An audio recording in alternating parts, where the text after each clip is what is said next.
What has Black done wrong to lose this game? I don't know about you, but often when I play over a chess game, I can identify immediately what the opponent's done to lose this game. For this one, it wasn't the case. It wasn't immediately apparent what Black had done wrong. Surely, small pawn moves like this have not cost Black the game, have they? Welcome to Logical Chess Game 8, and there's a core group of people enjoying these videos. Thank you for the ride, thank you for the journey. Let's get on with this one. It is another collie game, which I don't mind the fact that Chernev chooses these openings. They were popular then. Quite a coincidence that you're popular today. Would you know that these openings would sort of survive the sort of test of fashion in 1957? I don't know, but Black in this game plays it a lot better than the collie game we got in. I think it was game 3, where Black played a poor move, just giving up the centre like that, and White just destroyed Black on the king side. Not the case here. I think this is a better game by Black.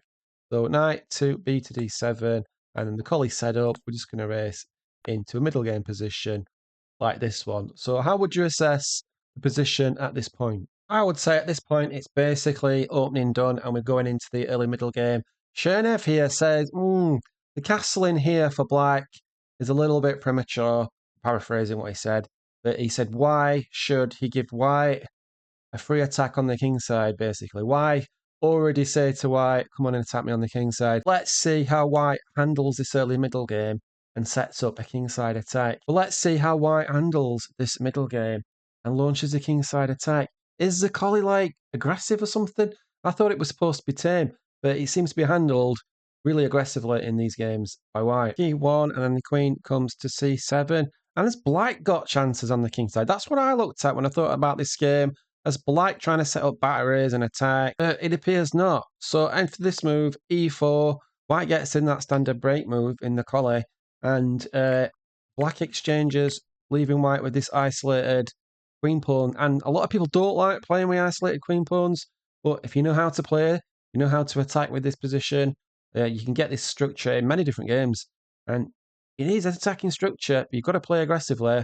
Otherwise, obviously, this is a weakness in the endgame. Black can just pile up against it. This little bit's instructive, but it's not one of those things where it's an amazing tactic or it's an amazing positional thing. It's something that's just in between those things. It's neither of those types of things, but it's still useful.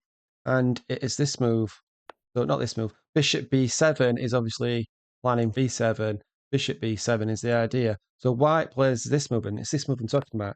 Bishop g5. Bishop g5, just an ordinary looking move, but it encourages White to take here because it seems that if Bishop b7, then White can just do this, right? So that wasn't very attractive, but neither was, for me, in my opinion, the game continuation, giving up this defender of the castle position. So could you play instead of takes or Bishop b7, could you play this move? And this is not mentioned in Chernev, this is just my general sort of thought when I'm looking at this position. It looks a little bit passive type of thing, but after Bishop to King 2, or Bishop e7, whatever White does is no sort of threat, and we can't take back because we can trade, keep everything fine. And then Black could sort of play this move. So maybe that was a better move. So it's just going back to the actual game position then. Takes and then takes. Now this is clearly better for White. Now we've got pieces in the vicinity. The queen can swing over at some point. And this move then, together with the taking, potentially is what Black's done wrong. It's a bit harsh. It's not a glaring, obvious error like we've seen in the other games. Ridiculous pawn weaknesses early on for no reason. It's quite more subtle. And I think the Black player here is probably a stronger player. I can't remember what it is yet. We'll have a look later on. But let's have a look what happens from this position then. So Bishop b7, yeah, that looks clear. And automatically here, I'm probably playing this. Most people are automatically swinging the rook over to h4, right? Rook's attack, h4. But this in-between move shows a bit more sophistication, getting a tempo on the queen, and then shifting the rook over. And it's not long from this position the White wins. But naturally, we've got the familiar theme of forcing a pawn weakness to prevent the loss of a pawn with an attack. So black is forced to play this move or moves like it. All similar moves in front of the Castle King can be exploited. We've got lots of pieces to exploit them. We don't even have to take it straight away, but white just piles on the misery, keeps tension in the position, and this is very subtle, very skillful play in my opinion. And after this move, and then takes, queen takes, rook sacrifice, because the position dictates it. It's not insane or crazy. It's relevant to the position. And we take the final defender, queen moves, and then we're just exploiting these squares. And then, yeah, it's going to be resigned pretty soon. Can you see the white move that's coming after black plays h5? Yeah, you guess it. White's going to take advantage of the f6 square with check. King comes in to g7, and then sacrifice, because the position dictates it. Queen comes in, and black resigns. Really fine execution by white.